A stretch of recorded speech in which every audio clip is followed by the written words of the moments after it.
சத்தியத்தை நாம் பற்றிக்கொண்டு அதன் மூலமாக ஆண்டவரை மகிமைப்படுத்துகிறவர்களாக நாம் மாற வேண்டும் என்பது மிக மிக விசேஷமான காலம். ஆகவே நாம் ஒப்பு கொடுப்போம், ஆண்டவருடைய பாதத்தில் நம்மை அர்ப்பணிப்போம். எந்த கண்மலையானவரே, என்னை காக்கும் தெய்வம் நீரே, எந்த கண்மலையானவரே, என்னை காக்கும் தெய்வம் நீரே, வல்லமை மாட்சிமை நிறைந்தவரே, மகிமைகள் பாத்திரரே, வல்லமை மாட்சிமை நிறைந்தவரே, மகிமைகள் பாத்திரரே, ஆராதனை உமக்கே, ஆராதனை உமக்கே, ஆராதனை உமக்கே, ஆராதனை உமக்கே, ஆராதனை உமக்கே, ஆராதனை உமக்கே, ஆராதனை உமக்கே, ஆராதனை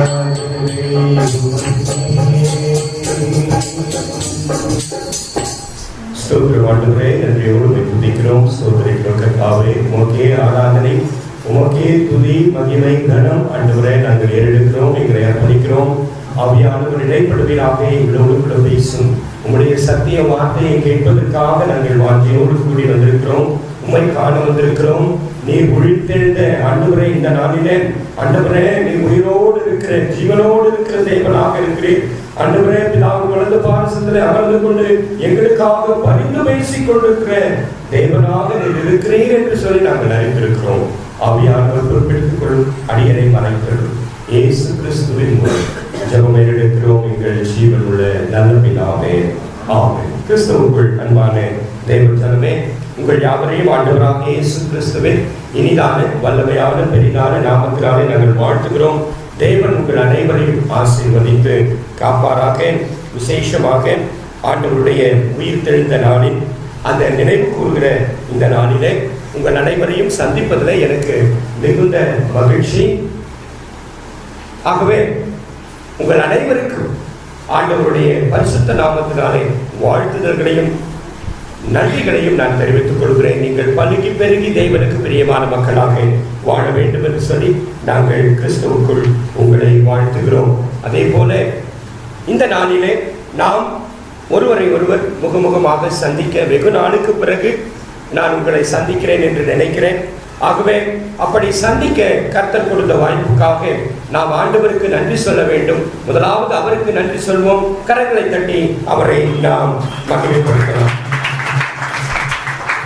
அப்படியாக இந்த வாய்ப்பை எனக்கு கொடுத்த உங்களுடைய ஊழியர் அவர்களுக்கும் மற்றும் திருச்சபை ஆயர், திருச்சபையினுடைய சபை மணியம் பொறுப்பாளர்கள், தாய்மார்கள், சபை தலைவர்கள், பஜனை குழு, இன்னும் பல்வேறு குழுக்கள் உங்கள் திருச்சபைகளில் உண்டு. அனைவரையும் நான் இந்த நேரத்தில் நினைவு கூறுகிறேன். விசேஷமாக இந்த சபை இங்கே ஸ்தாபிக்கப்படுவதற்கு காரணமாக இருந்த அத்துணை நல்ல உள்ளங்களையும் இந்த நேரத்தில் நினைவு கூறுகிறோம். தொடர்ந்து அவர்களுக்காக நாம் ஜெபிப்போம். நீங்கள் பலுகி பெருகி தேவனுக்கு பிரியமான மக்களாக, சாட்சி உள்ள மக்களாக வாழ வேண்டும் என்று சொல்லி நாங்கள் உங்களுக்காக தொடர்ந்து ஜெபித்துக் கொண்டிருக்கிறோம். நீங்கள் எங்களுக்காக ஜெபியுங்கள், எங்கள் ஊழியர்களுக்காக ஜெபியுங்கள். ஆண்டவர் வரை வரப்போகிறார். ஆண்டவருடைய வருகை சமீபமாக இருக்கிறது. ஆகவே அதற்காக நாம் ஆயத்தப்பட வேண்டும். ஆண்டவருடைய ராஜ்யத்தில் பங்கெடுக்க வேண்டும் என்பது நம் அனைவருக்கும் கொடுக்கப்பட்டிருக்கிற ஒரு நோக்கமாக, எதிர்பார்ப்பாக இருக்கிறது. அல்லேலூயா, அல்லேலூயா, அல்லேலூயா. எனக்கு அருமையான தேவ ஜனமே, இந்த நாளிலே ஆண்டவர் நமக்கு ஒரு விசேஷமான வார்த்தையை அனுப்பியிருக்கிறார். வாசியுங்கள் 1 கொரிந்தியர் 15ஆம் அதிகாரம் 20வது வசனம்.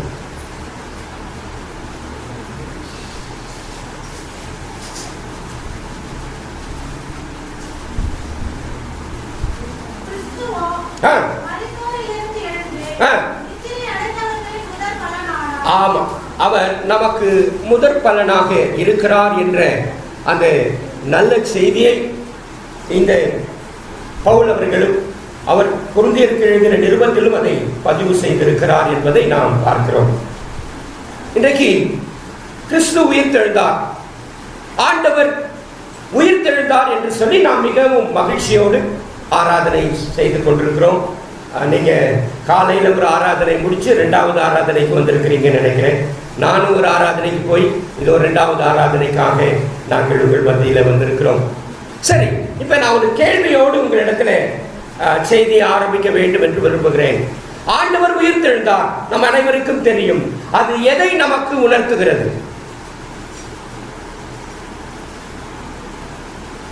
ஆண்டவர் உயிர்த்தெழுந்தார், அவர் உயிரோடு இருக்கிறார், கல்லறையில் அடக்கம் பண்ணப்பட்டார், 3ஆம் நாள் உயிர்த்தெழுந்தார் என்று சொல்லி நாம் பார்க்கிறோம்.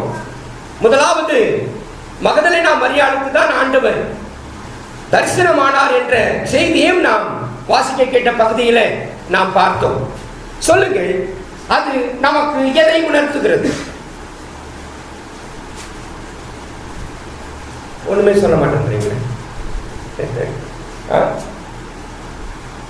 ஒன்றும் சொல்ல மாட்டேங்கிறீங்களா? என்ன என்ன எந்த அடிப்படையை நமக்கு அது சொல்லுகிறது? என்ன காரியத்தை உணர்த்துகிறது? ஆண்டவர் உயிர்த்தெழுந்தார், என்ன அது? அதன் மூலமாக நாம் என்ன தெரிந்து கொள்ள போகிறோம், தெரிந்து கொண்டிருக்கிறோம்?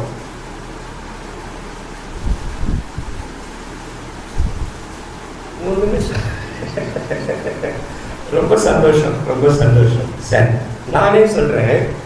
நாம் ஆண்டவர் உயிர்த்தெழுந்தார் என்பது எதற்கு அடையாளமாக நமக்கு கொடுக்கப்பட்டிருக்கிறது அல்லது நம்பிக்கொண்டிருக்கிறோம் என்றால், நாமும் அவரை போல் அடக்கம் பண்ணப்படுவோம், உயிர்த்தெழுவோம்.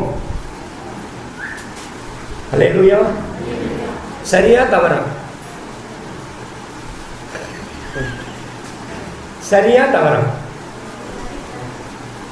சரிங்கிறது கூட ரொம்ப கொள்ள குறைச்சல தான் வருது. ஏன் உற்சாகமா இல்லைன்னு தெரியல எனக்கு. வெயில், இன்னும் 2வது ஆராதனை வேறு வச்சிருக்கிறாங்களே, அல்லது வீட்டில் போய் பிரியாணி ரெடி பண்ணணுமே, கடைக்கு போனோம், கடைக்கு ஆள் அனுப்பணுமே, இந்த நினைவுகள் நமக்கு இருக்கும் நினைக்கிறேன். பரவாயில்ல, சரி, ஓகே.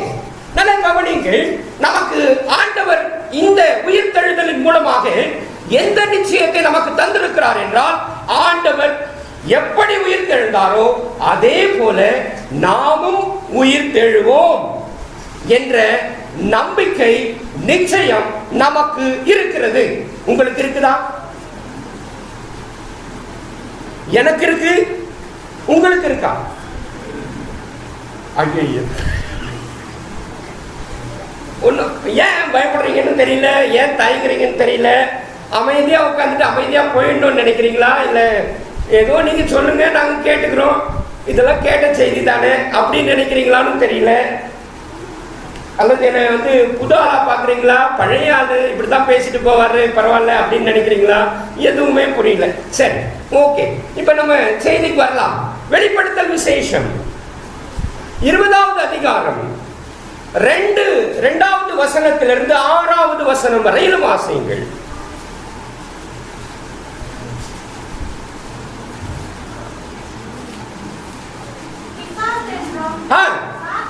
சாத்தான் என்றும் சொல்லப்பட்ட பழைய பாம்பாகிய வலு சர்ப்பத்தை அவன் பிடித்து அதை 1000 வருஷம் அளவும் கட்டி வைத்து அந்த 1000 வருஷம் நிறைவேறும் வரைக்கும் அது ஜனங்களை, நல்லா கவனிங்க, நல்லா கவனிங்க, அண்டர்லைன் பண்ணிக்கங்க, அது ஜனங்களை மோசம் போக்காத படிக்கு. அப்படி என்றால் இன்று வரை நாம் அதன் மூலமாக மோசம் போக்கப்படுகிறோம் என்பது பொருள். ரைட்டா? வாசிங்க. அதை பாதாளத்தில் தள்ளி அடைத்து அதன் மேல் முத்திரை போட்டான். வாசிங்க. அதற்கு பின்பு அது கொஞ்ச காலம் விடுதலையாக வேண்டும். அன்றியும் சிங்காசனங்களை கண்டேன், அவைகளின் மீது உட்கார்ந்திருந்தார்கள், நியாய தீர்ப்பு கொடுக்கும்படி அவர்களுக்கு அதிகாரம் அளிக்கப்பட்டது. இயேசுவை நல்லா கவனிங்க. இங்கதான் ரொம்ப முக்கியமா கவனிக்க வேண்டும், பொறுமையாக கவனிக்க வேண்டும். இயேசுவை குறித்த சாட்சியின் நிமித்தமும் தேவனுடைய வசனத்தின் நிமித்தமும் சிறை சேதம் பண்ணப்பட்டவர்களுடைய ஆத்துமாக்களையும் மிருகத்தையாவது அதன் சொரூபத்தையாவது என்னமா வணங்காமலும் தங்கள் நெற்றிகளிலும் தங்கள் கைகளிலும் அதன் முத்திரையை தரித்து கொள்ளாமலும் இருந்தவர்களையும் கண்டேன். அவர்கள் உயிர்த்து கிறிஸ்துவுடனே கூட 1000 வருடம் அரசாண்டார்கள். மரணம் அடைந்த மற்றவர்கள் அந்த 1000 வருஷம் முடியும் அளவும் உயிரடையவில்லை. இதுவே முதலாம் உயிர்த்தெழுதல். முதலாம் உயிர்த்தெழுதலுக்கு பங்குள்ளவன் பாக்கியவான் பரிசுத்தவானுமாய் இருக்கிறான். இவர்கள் மேல் இரண்டாம் மரணத்திற்கு அதிகாரம் இல்லை. இவர்கள் தேவனுக்கும் கிறிஸ்துவுக்கும் முன்பாக ஆசாரியராய் இருந்து அவரோடு கூட 1000 வருடம் அரசாளுவார்கள். அல்லேலூயா, அல்லேலூயா. பாத்தீங்களா? இப்ப இந்த அடிப்படை மிக முக்கியமான ஒரு விசேஷம். இது எத்தனை பேருக்கு புரிஞ்சுது அப்படின்னு எனக்கு தெரியல. ஆனால் வசனம் ஆதாரத்தோடு நமக்கு ஒரு உண்மையை சொல்லிக் கொண்டிருக்கிறது. இயேசு கிறிஸ்து உயிர்த்தெழுந்தது போல நாமும் உயிர்த்தெழுவோம். அதுவும் முதலாம் உயிர்த்தெழுதலில் பங்கடைகிறவர்களாக நாம் மாறுவோம் என்று வேதம் ஆதாரபூர்வமாக ஒரு சாட்சியை சொல்லுகிறது. மாத்திரமல்ல, யார் உயிரடைவார்கள் யார் உயிர் பெற மாட்டார்கள் என்ற பாகுபாட்டையும் இந்த வசனங்கள் நமக்கு உணர்த்துகிறதை நீங்கள் புரிந்து கொள்ள வேண்டும். ரைட்டா? கரெக்டா? நான் சொல்றது புரியுதா? கவனிக்கிறீங்களா? ரைட். இப்ப முதலாம் உயிர்த்தெழுதல் அதுல பங்கடைகிறவர்கள் யார் யார் என்ற அங்கே ஒரு பட்டியல் கொடுக்கப்பட்டிருக்கிறது. அந்த பட்டியலில் உள்ளவர்களுக்கு முதலாம் உயிர்த்தெழுதல் உண்டு. அவர்கள் 1000 வருடம் தேவனோடு கூட அரசாட்சி செய்வார்கள். அவர்கள் ஆசாரியர்களாக இருப்பார்கள் என்றெல்லாம் இங்கே பதிவு நமக்கு சொல்லுகிறது. ரைட்டா? அப்ப அந்த பட்டியலிலே நாம் வருகிறோமா என்பது மிக முக்கியம். அந்த பட்டியலிலே நாம் வருகிறோமா? ஆண்டவர் சொல்லுகிறார், கிறிஸ்துவை இயேசு கிறிஸ்துவை பற்றிய சாட்சியின் நிமித்தமும் தேவனுடைய வார்த்தையின் நிமித்தமும் என்று அங்கே பட்டியல் ஆரம்பமாகிறதை நாம் பார்க்கிறோம். ஆக இந்த பட்டியலின் அடிப்படையிலே நம்முடைய வாழ்வு இருக்கிறதா என்பதை நாம் பார்க்க வேண்டும். இன்றைக்கு நீங்க வாசிச்ச கொலோசியர் 3வது அதிகாரம் 5-6 வசனங்கள். ஆகையால் விபச்சாரம், அசுத்தம், மோகம், துரிச்சை, விக்கிரக ஆராதனையான பொருளாசையாகிய இவைகளை பூமியிலே உண்டு பண்ணுகிற உங்கள் அவயவங்களை அழித்து போடுங்கள். இவைகளின் பொருட்டு கீழ்ப்படியாமையின் பிள்ளைகள் மேல் தேவ கோபாக்கினை வரும். கரெக்டா? இப்ப இங்க பெண்கள் நிறைய பேர் உட்கார்ந்து இருக்கிறாங்க. பலர் தலைகள்ல முக்காடு இல்லை. கரெக்டா?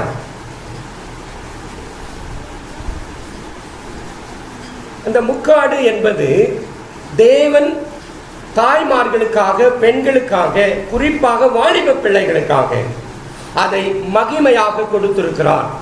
வார்த்தை சொல்லுகிறது. ரைட்டா? சரி, சில பேர் சரி பண்ணிக்கினாங்க, சில பேர் இன்னும் சரியே பண்ணல. சரி, பரவாயில்ல. ரைட், வெரி குட், ரொம்ப சந்தோஷம். No problem. சொல்ல வேண்டியது மட்டும்தான் நம்முடைய கடமை. சொல்ல வேண்டியது மட்டும்தான். ரைட், சரி, இது பெண்களுக்கானது.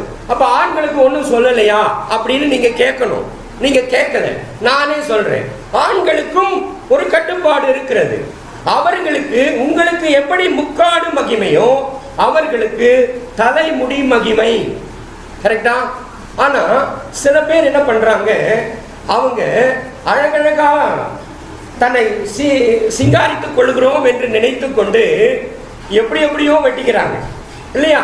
அதை நம்ம நிறைய பேர் இங்க பார்க்கிறோம். ஆனா இதெல்லாம் ஏன் நடக்குதுன்னு தெரியல. அதனுடைய அர்த்தமும் தெரியாமல் அதனுடைய காரணங்களும் தெரியாமல் நாம் இருக்கிறோம். ஆண்டவர் இதையெல்லாம் ஜாக்கிரதையாக நீங்கள் கடைபிடிக்க வேண்டும் என்று சொல்லி ஆதாரபூர்வமாக அவர் சொல்லிக் கொண்டிருக்கிறார். அது ஒழுக்கத்தின் அடையாளமாக சொல்லப்பட்டிருக்கிறது என்பதை நாம் மறந்துவிடவே கூடாது. வசனம் சொல்லுகிறது, ஆதியாகமம் 1வது அதிகாரம் 26வது வசனம் என்ன சொல்லுகிறது என்றால், பின்பு தேவன் தமது சாயலாகவும் தமது ரூபத்தின்படியும் மனுஷரை உண்டாக்குவோமாக என்று சொல்லி அவர்களை அவருடைய சாயலில் உருவாக்கி இருக்கிறார். நாம் இந்த சாயலில் இருக்கிறோம் என்பது அவரை நாம் வெளிப்படுத்துகிற அந்த அனுபவத்தை நமக்கு கொடுத்திருக்கிறது. இது மிக முக்கியம். ஆகவே அதை நாம் நம்முடைய எண்ணங்களுக்கோ நம்ம உலக வழக்கங்களுக்கோ நாம் அதை மாற்றிக்கொள்ள இயலாது, மாற்றிக்கொள்ளவும் கூடாது. வசனம் இதை தெளிவாக பேசிக் கொண்டிருக்கிறது. ஆகவே அந்த வார்த்தையின் அடிப்படையில் நாம் வாழ வேண்டும். இப்பொழுது வெளிப்படுத்தல் விசேஷம் 20வது அதிகாரம் 4வது வசனம் எதை நமக்கு உணர்த்துகிறது என்று சொன்னால், யார் முதலாவது உயிர்த்தெழுதலே பங்கடைவான் என்றால் அங்கே ஒரு பட்டியல் இருக்கிறது.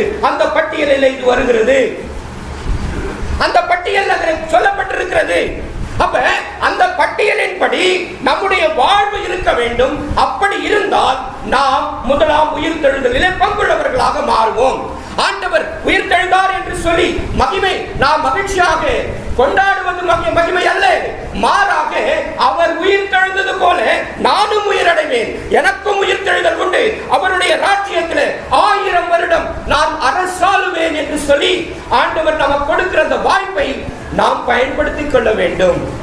நமக்கு இங்க நிறைய விளையாட்டு மைதானங்கள் இருக்கு. உங்களுக்கு பார்த்திருக்கீங்க இல்லையா? இப்ப பிளே கிரவுண்ட்ஸ் எல்லாம் இருக்குது. அதுல ஃபுட்பால் பிளே கிரவுண்ட் பார்த்திருக்கீங்களா? ஃபுட்பால் பிளே கிரவுண்ட் அதுல என்ன இருக்கும்னு சொல்லுங்க பார்க்கலாம். என்னம்மா? என்னங்க? என்னங்க? கரெக்ட் கரெக்ட் சொல்லுது. நீ சொல்றது கரெக்ட் சொல்லுங்க. சொல்லுது கரெக்ட். நீ சொன்னதே கோல் போஸ்ட். கோல் போஸ்ட் இருக்கும். எத்தனை போஸ்ட் இருக்கும்?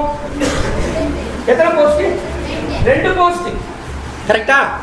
2 போஸ்ட் இருக்கும். அப்ப அந்த பகுதியில எதிராளி ஆடுவார்கள், நாம் இந்த பகுதியிலிருந்து விளையாடுவோம். இப்ப நான் வந்து கோலை இந்த பாலை வந்து இந்த பகுதியிலிருந்து தட்டி கொண்டு போனால் அவர் என்ன செய்வார்? வாங்க கோல் போட்டுருங்கன்னு சொல்லுவாரா? போட மாட்டார். அவர் என்ன பண்ணுவாரு? அதை தடுத்து அவர் போட பார்க்குவார். அவர் எந்த பக்கம் வந்து போடுறதுக்கு ட்ரை பண்ணுவார். அதானே, அதான் விளையாட்டு. ஆனால் அந்த 1000 வருட அரசாட்சியிலே நாம் எப்படி விளையாடுவோம் என்றால் நமக்கு எதிராளியே இருக்க மாட்டான். யார் இருக்க மாட்டாங்க? எதிராளியே இருக்க மாட்டான். நான் இந்த போஸ்ட்ல இருந்து பாலை தட்டிக்கிட்டே போய் உட்கார்ந்தும் போடலாம், படுத்துக்கிட்டும் போடலாம். ரைட்டா? ஏன்னா 2வது வசனம் என்ன சொல்லுகிறது?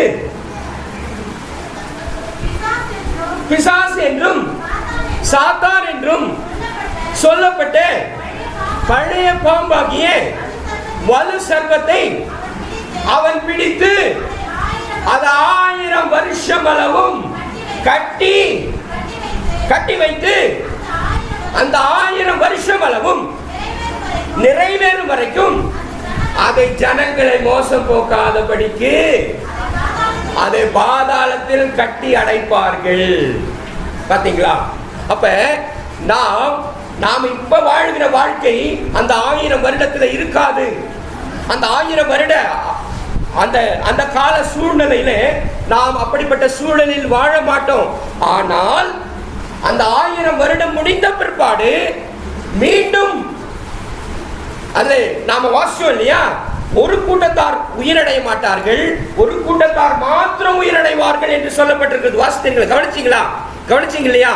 அப்ப ஒரு கூட்டத்தாருக்கு மட்டும்தான் அந்த வாய்ப்பு, ஒரு கூட்டத்தார். அப்ப யாருக்கு அந்த வாய்ப்பு என்றால் அந்த பட்டியலில் வருகிறவர்கள். அப்படியானால் அந்த பட்டியலை நாம் கவனமாக கொள்ள வேண்டும். அந்த பட்டியலின் அடிப்படையில் நம்முடைய வாழ்வை அமைத்துக் கொள்ள வேண்டும். காரணம் என்ன? நாம் 1000 வருட அரசாட்சிக்குள்ளே பிரவேசிக்க வேண்டும். ஆண்டவரோடு நாம் அந்த காலத்துல எந்த விதமான பிரச்சனைகளோ தொந்தரவுகளோ இல்லாதபடிக்கு, இன்றைக்கு உபத்திரவங்கள் பெருகி இருக்கிறது இல்லையா? எல்லாருக்கும் யாராவது மகிழ்ச்சியாக இருக்கிறார்கள் என்று யாராவது சொல்ல முடியுமா? ஒருத்தர் சொல்லுவார்களா, நான் மகிழ்ச்சியாக இருக்கிறேன், எனக்கு ஒரு குறைவும் இல்லை என்று யாராவது சொல்ல முடியுமா? ஆனால் சொல்ல முடியுமானால் அவர்கள் தேவனை நம்பி தேவனை சார்ந்து இருக்கிறார்களே ஒழிய அவர்களை தவிர வேறு ஒருவராலும். அப்படியானால் அநேகமாக 99% பேர் நான் மகிழ்ச்சியாக இல்லை என்றுதான் சொல்லுவார்கள். எல்லாருடைய குடும்பத்திலும் பிரச்சனைகள் உண்டு, எல்லாருடைய வாழ்விலும் போராட்டங்கள் உண்டு என்பதை நாம் நிச்சயமாக அறிந்திருக்கிறோம். காரணம் என்ன? நாம் அந்த சூழ்நிலையில வாழ்ந்து கொண்டிருக்கிறோம். ஆதாம் ஏவாள் வாழ்ந்தது போல நாம் வாழ்வில்லை. அவர்கள் ஒரு காலம் வரைக்கும் கட்டுப்பட்டு ஆண்டவருடைய கட்டளைக்கு மாறாக ஒன்றையும் செய்யாமல் நீதியாக வாழ்ந்தார்கள். ஒரு காலம் வந்தது, அவர்கள் 3வது மனிதனுடைய வார்த்தைக்கு செவி கொடுக்க போனார்கள். அப்பொழுதுதான் மரணமே வந்தது. அப்ப இதுதான் நிலை. இந்த வாழ்வை நாம் அறிந்து கொள்ள வேண்டும். சரி, நீங்க யோசிச்சு பாருங்க, இன்றைக்கு உலகம் எங்கே போய் கொண்டிருக்கிறது தெரியுமா? நான் சமீபத்தில் இங்க வருவதற்கு முன்பாக ஒரு செய்தியை கேட்டேன். என்ன செய்தி? உலக நாடுகள்ல 140 நாடுகள் கடனை கட்ட முடியாத தவணையை எதிர்நோக்கி இருக்கிற சூழலில் இன்றைக்கு உலக நாடுகள்ல 140 நாடுகள் இருக்கிறது என்ற செய்தி, ஒரு பயங்கரமான வருத்தமான செய்தியை நான் காலையில் கேட்டுவிட்டு வந்தேன். இதை பத்தி தெரியுமா? இதை பற்றி நாம் அறிந்திருக்கிறோமா? தெரிந்திருக்கிறோமா என்றால் நிச்சயமாக இல்லை. இன்றைக்கு இலங்கை எந்த சூழலில் இருக்கிறது? முழுவதுமாக அழிக்கப்பட்ட சூழ்நிலை, நிச்சயமற்ற தன்மை, எந்த நேரத்திலும் எதுவும் நடக்கலாம். அதுவும் இல்லாம நேற்றைய தினத்தில் ஒரு முக்கியமான செய்தியை ஒரு பெரிய அதிகாரி, அந்த பேங்கினுடைய, அந்த சிலோன் பேங்கினுடைய பெரிய அதிகாரி ஒன்றை சொல்லுகிறார். எங்களால் கடனை கட்டவே முடியாது அப்படின்னு சொல்லி கையை தூக்கி விட்டார் என்று சொல்லி ஒரு செய்தி வெளியே வந்தது. இப்ப பேங்க்ல கடன் வாங்குறோம் தெரியுமா? கடன் வாங்குவோம் இல்லையா? எல்லாரும் வாங்குறோம். வாங்கினா என்ன பண்ணணும்? திருப்பி கட்டணும். கட்டலைன்னா என்ன பண்ணுவாங்க? திருப்பி கட்டலைன்னா என்ன பண்ணுவாங்க? என்னம்மா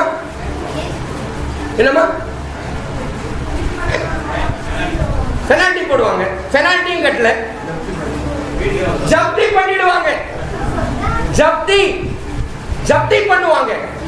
அப்ப நாடு கடன் வாங்கினா என்ன பண்ணுவாங்க?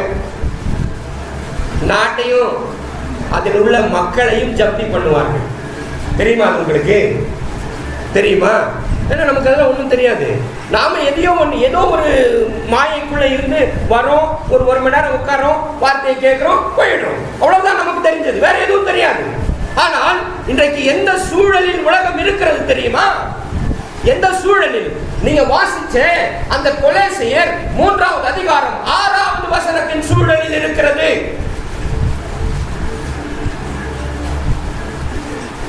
வாசிங்க.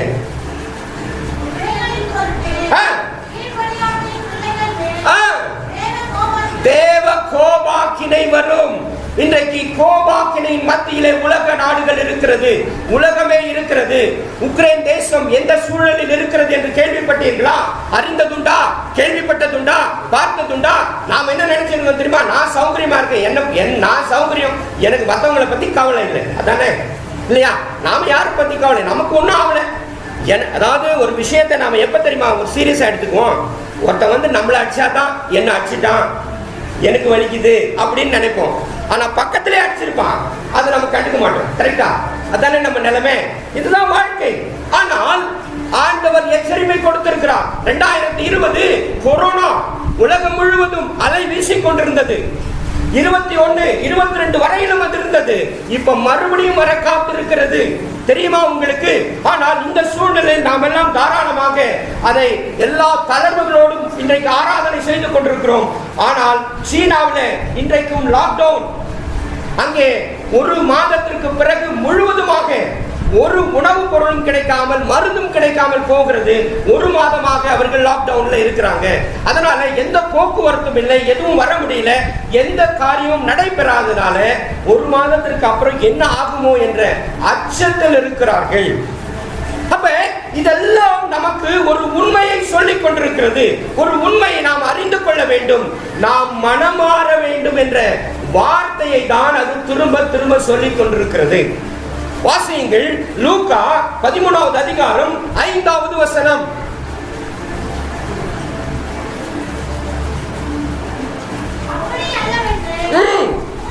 அது என்ன அப்படி அல்லவென்று?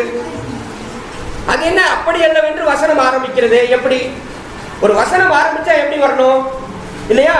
அப்ப அப்படி அல்லவென்று உங்களுக்கு சொல்லுகிறேன் அப்படின்னு வசனம் ஆரம்பிக்கிறது. அப்படின்னா என்ன அர்த்தம்? அதுதான் அர்த்தமா? ரைட்டு. அதாவது நீங்க வாசிச்சது கரெக்ட், அந்த டைமும் கரெக்ட். ஆனா அதை அர்த்தத்தை புரிந்து வாசிக்க வேண்டும். அதாவது ஆண்டவர் என்ன சொல்றாருன்னா, பல தேசங்கள் இன்றைக்கு நான் பட்டியலிட்டு சொல்ல முடியும்.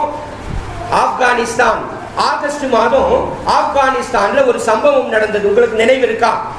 என்ன சொல்லுமா? நீ தான் சொல்லணும். நீ தான் தலையாட்டினேன், ஆனா பதில் சொல்ல முடியல இல்லையா? ரைட்.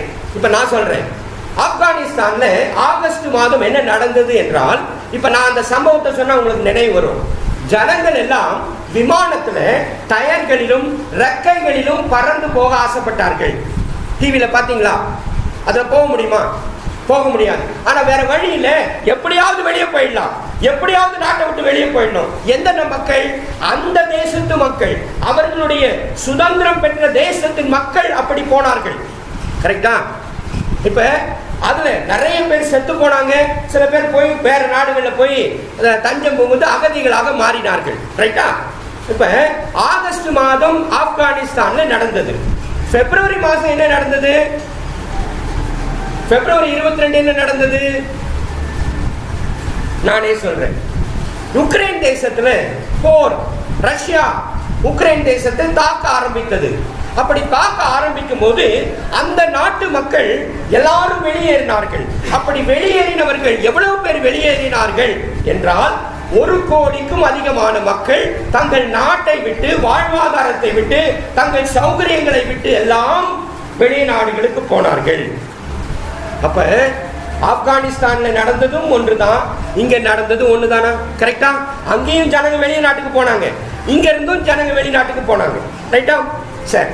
இப்ப ஜனவரி மாதம் அல்லது மார்ச் மாதம் எடுத்து, அது ஆகஸ்ட் ஜனவரி மாதத்திலிருந்து பிரச்சனை இலங்கையிலும் அதே சூழ்நிலை. அங்க இருக்கிறவர்கள் இப்ப அங்கிருந்து வெளியே வர முயற்சி பண்ணி கொண்டிருக்கிறார்கள். நிறைய பேர் விசாவுக்காகவும், நிறைய பேர் பாஸ்போர்ட்டுக்காகவும் தங்கள் நிலங்களையும் தங்களுடைய நகைகளையும் பொருட்களை எல்லாம் விற்கிறதற்காக அவர்கள் இப்ப ஆயத்தமாகி செய்து கொண்டிருக்கிறார்கள் என்ற செய்தி வந்ததா? அப்ப அவங்க என்ன பண்ண போறாங்க? நாட்டை விட்டு வெளியே வர போறாங்க. அப்படி நிறைய பேர் நம்முடைய தமிழகத்துக்கு வந்து கொண்டிருக்கிறார்கள், தெரியுமா? அப்ப ஒரு நாட்டில் நடக்கிற நிகழ்வா இது? பல நாடுகளிலே நடந்து கொண்டிருக்கிற ஒரு நிகழ்வு. ஏன் அப்படி நடக்குது என்றைக்காவது யோசித்ததுண்டா? அது மாத்திரமல்ல, லெபனான்ல, பெரு என்ற தேசத்துல, பாகிஸ்தான்ல இப்படி மிகப்பெரிய பட்டியல் வந்து கொண்டே இருக்கிறது. இப்ப இந்த சூழ்நிலையில் தேசம் மிக மிக பயங்கரமான சூழ்நிலையிலே சிக்கி மோசமான சூழ்நிலையை சந்தித்து வருகிறது. அது மாத்திரமல்ல, ஆஸ்திரேலியாவில் மிகப்பெரிய வெள்ளம், அது வரலாறு காணாத அளவுக்கு வெள்ளம். அது மாத்திரமல்ல, முந்தா நாள் சவுத் ஆப்பிரிக்காவில் வெள்ளம். அவர்கள் பத்திரிகையில இப்படி எழுதுகிறார்கள், தலைகீழாக மாறிவிட்டது. எது தலைகீழா மாறிட்டுதான்? எது தலைகீழா மாறிடுச்சு? எது தலைகீழா மாறிடுச்சு? எந்த தேசம் பத்தியா? நான் பாட்டு கத்தின்கிறேன், நீ கத்தினேரு, நான் உட்காந்து அப்படின்னு நீங்க உட்கார்ந்துட்டு இருந்தா ஒண்ணுமே பண்ண முடியாது. பிரியமானவர்களே, சவுத் ஆப்பிரிக்கா தலைகீழாக மாறிவிட்டது என்று சொல்லி பத்திரிகை செய்தி சொல்லிக் கொண்டிருக்கிறது. இப்படி பல தேசங்கள் இந்த சூழ்நிலைக்குள் வந்து கொண்டிருக்கிறது. என்ன காரணம் என்று சிந்தித்துக் கொள்ளுங்கள். நீங்கள் தயவு செய்து இதையெல்லாம் கவனத்தில் வைத்தால்தான் நாம் மீட்க முடியும், நாம் பாதுகாப்பு அடைய முடியும், நாம் வெளியில வர முடியும். நாம தான் இந்த மக்களுக்காக ஆசீர்வாதிக்கப்பட்டவர்கள் என்பதை நீங்கள் புரிந்து கொள்ள வேண்டும். இங்க ஒரு கூட்டம் மாத்திரம் உட்கார்ந்து கொண்டிருக்கிறது என்றால் வேறு வழி இல்லாம வந்து உட்கார்ந்து இல்லை. நாம் அந்த மக்களுக்காக, வெளியில் இருக்கிற மக்களுக்கு ஆசீர்வாதமாக உட்கார்ந்து கொண்டிருக்கிறோம். நாம் அவர்களுக்கு சத்தியத்தை சொல்லி அவர்களையும் இங்கே அழைத்து கொண்டு வர வேண்டும். அவர்களையும் அந்த ரட்சிப்புக்குள் நடத்தப்பட வேண்டும். அவர்களுக்கும் அந்த மேன்மைகள் கிடைக்க வேண்டும் என்று சொல்லி நாம் பாடுபட வேண்டும் என்பதற்காக தான் இங்கே திருச்சபை, இங்கே வார்த்தை சொல்வதற்கு ஒரு நேரம் நீங்க கேட்டுக்கொண்டிருக்கிறீர்கள். இவைகள் எல்லாம் நடப்பதற்கு எது காரணம் என்று சொன்னால், நாம் ஆண்டவரை போல உயிரடைய போகிறோம்.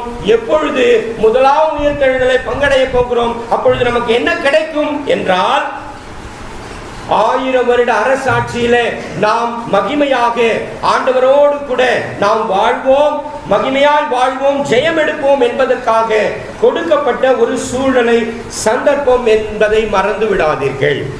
சரி, இப்ப ஒரு குறிப்பு மட்டும் சொல்லி நான் நிறைவு செய்ய விரும்புகிறேன். ஏன்னா நீங்க கேட்கறத பார்த்தா உங்களுக்கு இன்ட்ரெஸ்ட் இல்லைன்னு தோணுது. பரவாயில்ல, நான் ஒரு குறிப்பை மட்டும் சொல்லி நான் நிறைவு செய்ய விரும்புகிறேன். இப்ப நாம வாசித்த அந்த 20வது அதிகாரம், யோவான் எழுதின சுவிசேஷம் 20வது அதிகாரத்துல மகதலேனா மரியாள் ஆண்டவரை தரிசித்தாள் என்று சொல்லி நாம் பார்க்கிறோம். ஆண்டவர் முதலாக சந்தித்த நபர் மகதலேனா மரியாள் என்று நமக்கு தெரியும். அது மார்க் 16வது அதிகாரம் 9வது வசனத்தில் சொல்லப்பட்டிருக்கிறது. வாசியுங்கள், வாசிங்க. மார்க் 16:9. வாரத்தின் முதல் நாள் அதிகாலையிலே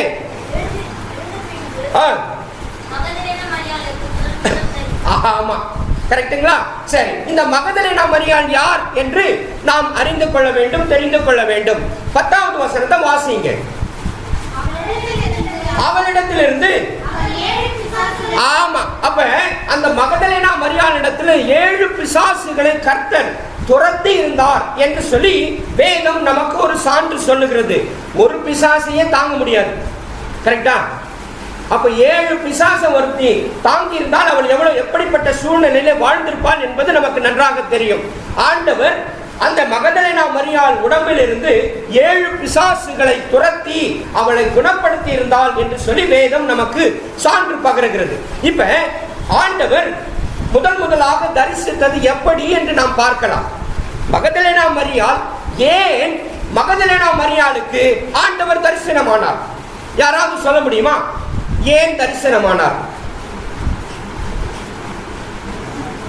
அதையும் நானே சொல்லிட்டுமா? என்னமா என்னமா? அவங்க தான் ஃபர்ஸ்ட் பார்த்தாங்க, பார்க்க போனாங்க. அவங்க தான் ஃபர்ஸ்ட் பார்க்க போனாங்களா? கரெக்டாமா?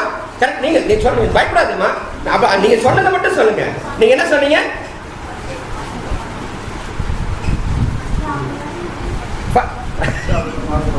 ஃபர்ஸ்ட் அவங்க தான் பார்க்க போனாங்க. இப்ப மார்க் 1வது வசனத்தை வாசிங்க. 16:1. மகதலேனா மரியாளும் யாக்கோபின் தாயாகிய மரியாளும் சாலோமே என்பவளும் அவருக்கு சுகந்த வர்க்கம் இடும்படி அவைகளை வாங்கிக் கொண்டு அதிகாலையிலே போதும். இப்ப மரியாள் மட்டும் போனாங்களா? மரியாள் மட்டும் போனாங்களா? இல்ல, நிறைய பேர் போனாங்க. இல்ல, ஒரு 2 பேர், நிறைய பேர். அது ஒரு 3 பேருக்கு மேல வந்தாலும் நிறைய பேர் அர்த்தம், ரைட்டா? நிறைய பேர் போனாங்க. அப்போ நிறைய பேர் போனாங்க. ஆனா பார்த்தது யாரு? மகதலேனா மரியாள். ஏன்? கர்த்தருடைய நல்ல பங்கை தெரிந்து கொண்டார். என்ன காரணம்? ஆண்டவர் ஆண்டவர் ஆண்டவர் சொல்லிட்டு பாதி விழுங்கிட்டா எப்படி? அது முழுசா சொல்லுங்க, பரவாயில்ல, கேட்கலாம். ஆண்டவர் தரிசனமானார், அப்படித்தானே சொல்றீங்கம்மா? தரிசனமானார்னா நான் கேட்கறதே திரும்ப சொல்லுகிறீங்களே. நான் என்ன கேட்கிறேன், எதற்காக? இப்ப நீங்க அந்த முதலாவது வசனத்துல பாத்தீங்களே, யார் யார் போனாங்க?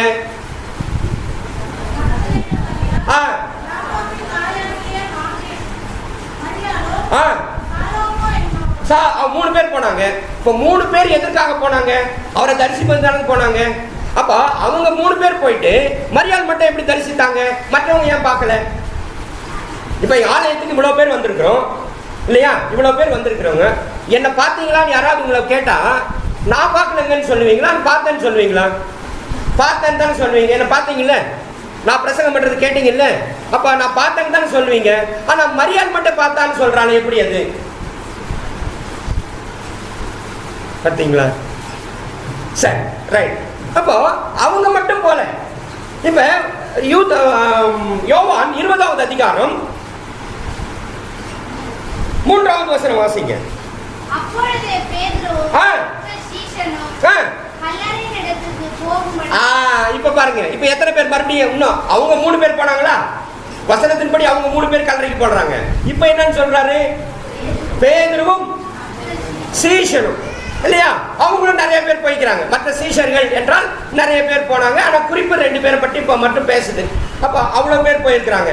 சரி, நம்ம 5 பேரே வச்சுக்கலாம். 5 பேர் அங்க போயிருக்கிறாங்க. 5 பேர் போனவங்க யாருமே பார்க்கல, மரியாள் மட்டும் பார்த்தார்கள். எப்படி? ஆண்கள்ல 3 பேர், ஆண்கள்ல 2 பேர் போனாங்க, பெண்கள்ல 3 பேர் போனாங்க. ஆண்டவருடைய தாய் பார்த்தது அவங்க இல்லையம்மா? ஆண்டவருடைய தாய் பார்க்கவே இல்லையே. அப்படியே போட்டிருக்கு. ஆண்டவருடைய தாயார் பார்த்தாரு போட்டிருக்கா? இல்ல. சரி, ஆனா நீங்க ட்ரை பண்ணது நல்லது, சந்தோஷம். ஒண்ணு இப்பதான் பேச ஆரம்பிச்சிருக்கீங்க, சந்தோஷம். அதுக்கு சந்தோஷம் பண்ணோம், வாழ்த்து சொல்லணும். அதனால தப்புன்னு சொல்ல முடியாது. நீங்க ட்ரை பண்றீங்க, ரைட், வெரி குட். அப்ப இப்ப இங்க ஒரு விஷயத்தை கவனிங்க. நாம் அனைவரும் அறிந்து கொள்ள வேண்டிய ஒரு உண்மையை நான் இப்ப சொல்ல போறேன். ரைட், இப்ப வாசிங்க 5-6 வசனங்களை வாசிங்க. அதாவது யோவான் 20:5-6.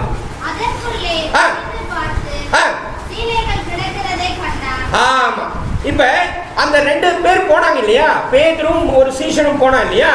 அவங்க போய், ஒரு சீஷன் போய் கல்லறை மேல கையை வச்சு குனிஞ்சு பார்த்து என்ன பார்க்கறான்? நீங்க வாசிங்களே. இப்ப 5வது வசனம். 5வது வசனம்.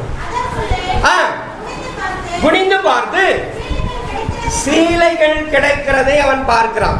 இப்ப அந்த சீஷனுடைய பார்வை அதோட நின்று போச்சு. அவன் சீலைகள் மட்டும் பார்த்துட்டு வந்துடுறான். அடுத்த வசனத்தை வாசிங்க. சீமோன் பேதுரு அவனுக்கு பின்னே வந்து கல்லறைக்குள் பிரவேசித்து சீலைகள் கிடக்கிறதையும் அவருடைய தலையில் சுற்றி இருந்த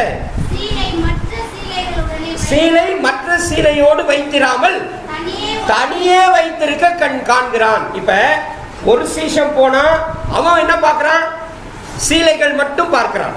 கரெக்டா? அடுத்தது போறது யாரு? பேதுரு போறாரு. பேதுரு போய் என்ன பார்க்கிறாரு?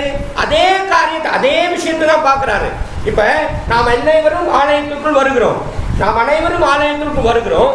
ஆனால் ஒவ்வொருவரும் ஒன்னொன்னை பார்க்கிறாங்க. இப்ப உள்ள வந்த உடனே நீங்க என்ன பாக்குறீங்க அப்படின்னு கேட்டா, நீங்க நிறைய சொல்வீங்களா சொல்ல மாட்டீங்களான்னு எனக்கு தெரியல. ஆனா சில பேர் சொல்லுவாங்க ஆல்டர் தெரியுது, சில பேர் இது தெரியுது, இதுவும் தெரியுது. இப்ப நீங்க பேசிக்கிறீங்க, இதுதான் கம்ப்யூட்டர் வச்சிருக்கீங்க, அது தெரியுது. இப்படி ஆளாளுக்கு ஒன்னொன்னு சொல்லுவாங்க இல்லையா? அது போல முதல்ல வந்த சீஷன் எதை பார்த்தான்? சீலைகளை மட்டும் பார்த்தான். அடுத்து 2வது வந்தவன் என்ன பார்க்கிறான்? என்ன பார்த்தான்? அதே சீலையை 2ம் ஒன்னா இல்லாம தலையில் சுற்றி இருந்த சீலை ஒரு புறமும் மற்ற சீலை வேறொரு புறமும் வைத்திருக்க காண்கிறான். பாத்தீங்களா? இப்ப அதுதான் நம்முடைய நிலை. இப்ப அப்படிதான் நாம இருந்து கொண்டிருக்கிறோம். ஆனால் மகதலேனா மரியாள் என்ன பார்க்கிறாள் என்று அடுத்த வசனங்களை வாசிங்க.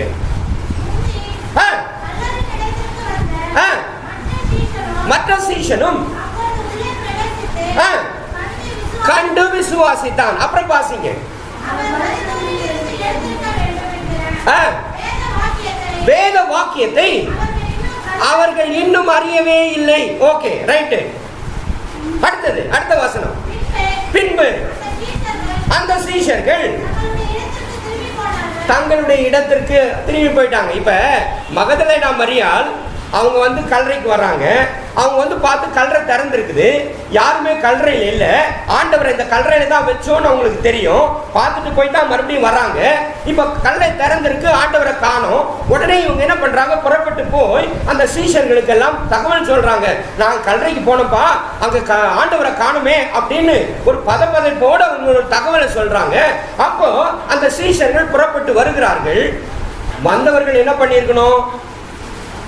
வந்தவர்கள் என்ன பண்ணியிருக்கணும்? இப்போ வந்து நீங்கள் போய் சொல்கிறீங்க, இந்த மாதிரி சர்ச்சை திறந்தே இருக்குது, யாரையும் காணோம் அப்படின்னு சொல்லி ஒரு விஷயம் சொல்கிறீங்க. இப்போ மற்ற ஊழியக்காரங்களாம் வந்து என்னாச்சு, எப்படி திறந்துச்சு அப்படின்னு வந்து பார்ப்ப ஒரு விஷயம் வரணும் இல்லையா? ஆனால் அதெல்லாம் வராமல் இவங்க வந்தாங்க, பார்த்தாங்க, போயிட்டாங்க. கரெக்டா? வந்தாங்க, பார்த்தாங்க, போயிட்டாங்க, ஒன்றும் பண்ணல. என்னாச்சு, தேடணுமா இல்லையா? எங்க ஆண்டவரை காணோம், யாரையாவது விசாரிக்கணுமா, என்னாச்சு சுத்தி பண்ணி பார்க்கணுமா இல்லையா? எதுவும் பண்ணல. வந்தாங்க, பார்த்தாங்க, சீலை இருக்குது, அப்படியே போயிட்டாங்க. இப்ப அடுத்த வசனத்தை வாசிங்க. அழுது கொண்டிருந்தாள். அடுத்த வசனத்தை வாசிங்க. அப்படி அழுது கொண்டிருக்கையில் அவள் குனிந்து கல்லறைக்குள்ளே பார்க்கிறாள். இயேசுவின் சரீரம் வைத்த இடத்துல வெள்ளை ஆடை தரித்து 2 தூதர்கள் தலைமாட்டில் ஒருவனும் கால் மாட்டில் ஒருவனுமாக உட்கார்ந்திருக்க கண்டாள். இததான் பேதுரு வெறும் சீலைன்னு சொல்லி போயிட்டாரு, அது துணி அப்படின்னு சொல்லி போயிட்டாரு. இன்னொரு சீஷன் என்ன பண்ணா, அது வெறும் துணி அப்படின்னு போயிட்டான். ஆனா பேதுரு மட்டும் என்னன்னு பாக்குறாரு, தலையில சுத்தி இருந்தது மற்ற துணியோட ஒன்னா இல்ல, தனியா இருக்குது அப்படின்னு போயிட்டாரு. அப்ப பார்வைதான், ஒவ்வொருடைய பார்வைதான் அவர்கள் ஆண்டவரை அறிந்து கொள்வதும் அறியாமல் இருப்பதற்கும் காரணமாக இருக்கிறது என்பதை நீங்கள் இங்கே புரிந்து கொள்ள வேண்டும். மாத்திரமல்ல, இந்த மகதலேனா மரியாளை பற்றி முன்பே உங்களுக்கு சொன்னேன். 7 பிசாசை அவனிடத்திலிருந்து விலக்கி இருக்கிறாள். அவனுடைய பரிதாப நிலை நமக்கு உணரலாம் இல்லையா? ஒருவருக்கு ஒரு பிசாசு இருந்தாலே என்ன நிலை இருக்கும் அப்படின்னு உங்களுக்கு தெரியும்.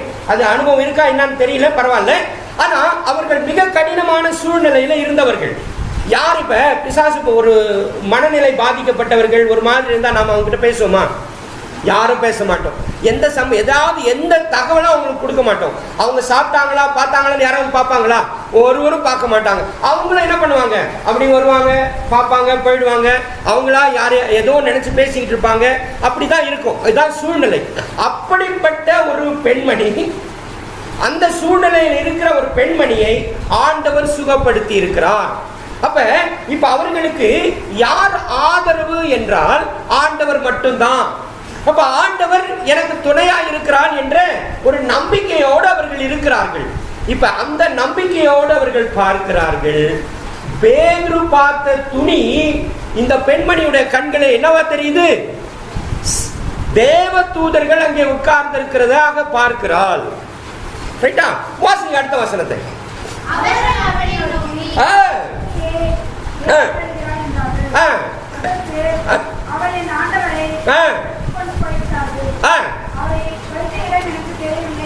ஆமா, பாத்தீங்களா? அப்ப அந்த தேவ தூதர்கள் மரியாளோடு பேசுகிறார்கள். அவர்கள் கேட்கிறார்கள், ஏன் அழற, எதற்காக கலங்கி இருக்கிறாய் நீ அப்படின்னு கேட்கிறாங்க. அப்ப அந்த அம்மா என்ன சொல்றாங்க, என் ஆண்டவரை காணவில்லை, நான் அவரை பார்க்க வந்தேன், அவரை காணவில்லை என்று அங்க உட்கார்ந்து இருக்கிறாங்க. அங்கே அழுது அவர்கள் நினைக்கிறாங்க. அப்ப அவர்கள் சொல்றாங்க, ஆண்டவர் உயிர் தெழுந்தார் அப்படின்னு தகவல் சொல்றாங்க. இப்ப வாசிங்க 14-15 வசனங்கள்.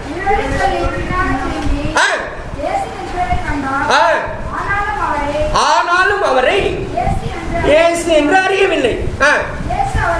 இயேசு அவளை பார்த்து, ஸ்திரீயே, ஏன் அழுகிறாய், யாரை தேடுகிறாய் என்றார். அவள் அவரை தோட்டக்காரி என்று எண்ணி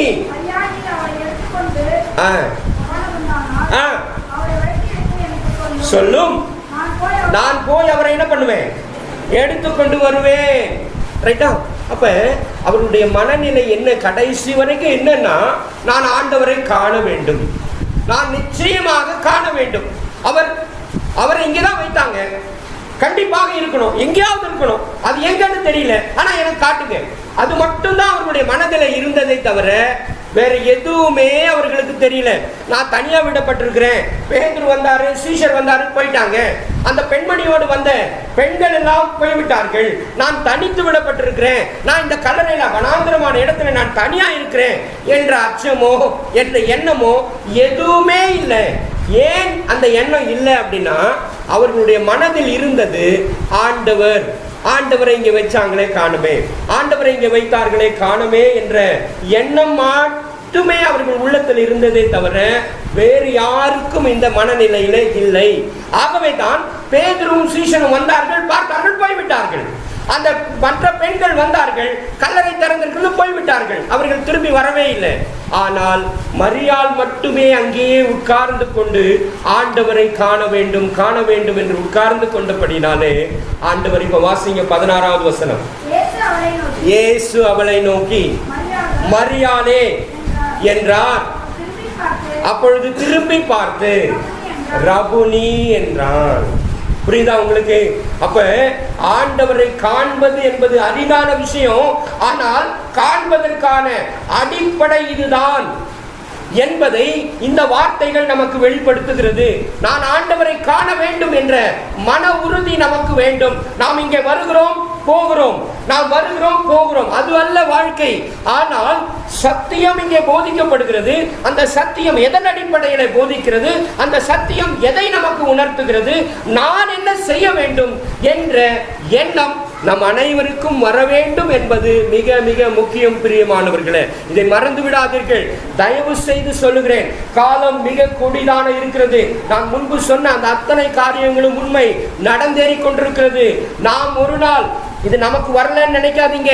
அதனால தான் லூக்கா 13:5 சொல்லுகிறது, ஆகையால் அப்படி அல்லவென்று நான் உங்களுக்கு சொல்லுகிறேன். வாசிங்க. அப்படி அல்லவென்று உங்களுக்கு சொல்லுகிறேன், நீங்கள் மனம் திரும்பாமற் போனால் எல்லாரும் அப்படியே கெட்டு போவீர்கள். நாமும் ஒரு நாள் கொத்தடிமைகளாக மாற்றப்படுவோம், மறந்து விடாதீர்கள். நாமும் ஒரு நாள் கொத்தடிமைகளாக மாற்றப்படுவோம். நம்ம தமிழ்நாட்டுடைய கடன் எவ்வளவு தெரியுமா? தெரியாது, நமக்கு அதை பத்தியே கவலை கிடையாது. ஆனால் அந்த சூழ்நிலையில அவர்களும் கை தூக்கினா யாரை வந்து பிடிப்பாங்க தெரியுமா? அந்த தமிழ்நாட்டில் வாழ்கிற நம்மளை தான் பிடிப்பாங்க. கடன் கொடுத்து சும்மா போயிடுவானா? அவங்க கொடுக்க முடியல போயிட்டாங்க அப்படின்னு விட்டு போயிடுவானா? கிடையாது. நம்மை கண்டிப்பாக பிடித்து அவர்கள் நம்மை கொத்தடிமைகளாக மாற்றுவார்கள். இந்த சூழ்நிலை வரும், ஜாக்கிரதை. இது எதை பத்தி எனக்கு கவலை இல்லை. நான் சாப்பிட்டது உண்டு, நானே உண்டு, என் குடும்பம் உண்டு, என் சாப்பாடு உண்டு. இன்னைக்கு போய் பிரியாணி, இன்னைக்கு எது சாப்பிட்டோம், என்ன பண்ணோம், அடுத்த வேலைக்கு போனோமா, நைட்டு தூங்கணுமா, காலையில் எழுந்தோமா, இந்த அனுபவத்தோடு மட்டும் நான் ஆராதித்து கொண்டிருந்தால் எந்த லாபமும் இல்லை. வசனம் அதை நமக்கு சொல்லித் தரவில்லை. வசனம் நமக்கு நம்முடைய வாழ்வை குறித்து பேசுகிறது. ராஜாக்களை தள்ளி ராஜாக்களை ஏற்படுத்துகிற அனுபவத்திற்குள் நம்மை நடத்துகிறது. நாம் எதை செய்ய வேண்டும் என்று உணர்த்தி கொண்டிருக்கிறது. இது எதற்கு நேராக செல்லுகிறது என்றால் தேவனுடைய ராஜ்யத்திற்கு நேராக செல்லுகிறது. அப்ப தேவனுடைய ராஜ்யம் என்பது பிரத்யட்சமாய் வராது என்று வேதம் சொல்லுகிறது. அப்ப அந்த தேவ ராஜ்யம் இப்பொழுதே இங்கேயே ஸ்தாபிக்கப்பட வேண்டும். அப்படியானால் நாம் மாற வேண்டும். நான் மாறினால்தான் தேவனுடைய ராஜ்யம் இங்கே ஸ்தாபிதமாகும். ஆனால் அதை ஆண்டவர் நமக்கு வசனங்களாக அவர் சொல்லிக்கொண்டே இருக்கிறார். வாசிங்க, வெளிப்படுத்தல் விசேஷம் 2வது அதிகாரம் கடைசி வசனத்தை வாசிங்க.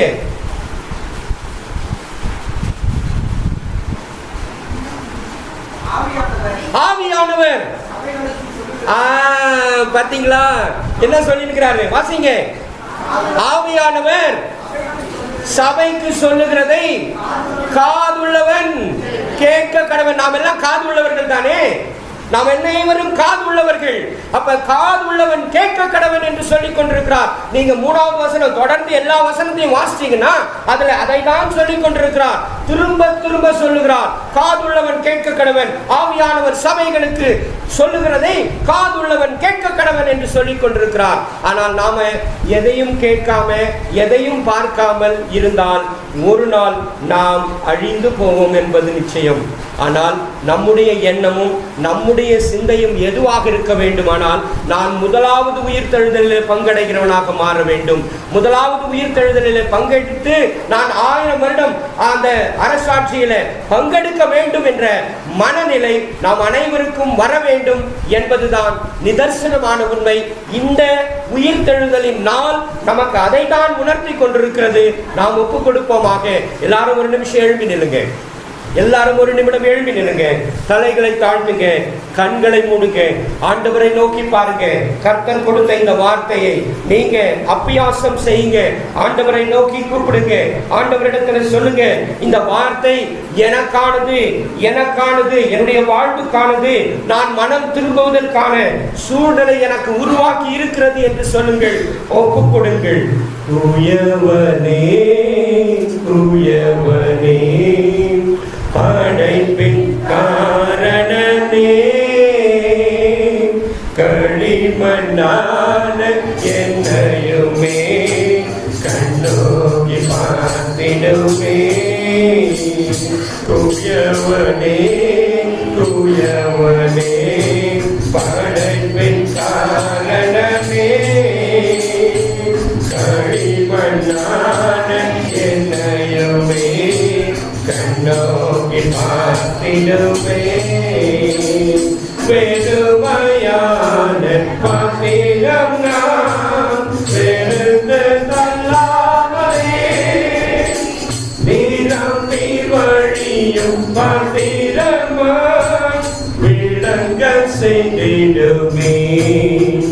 வேதத்தில் காணும் பாத்திரமெல்லாம் இயேசுவை போற்றிடுமே. என்னையும் அவ்வித பாத்திரமா வளைந்து கொள்ளுமே. தூயவனே, தூயவனே, படைப்பின் காரணனே, களிமண்ணான என்னையுமே கண்ணோக்கி பார்த்திடுமே. விலை போகாத பாத்திரம் நான் விரும்புவாரில்லையே. விலையில்லாத உன் கிருபையால் உகந்ததாக்கிடுமே. தடைகள் யாவும் நீக்கி என்னை தம்மை போல் மாற்றிடுமே. உடைத்து என்னையும் முன்னனுக்கே உடமையாக்கிடுமே. தூயவனே, தூயவனே, படைப்பின் காரணனே, களிமண்ணான என்னையுமே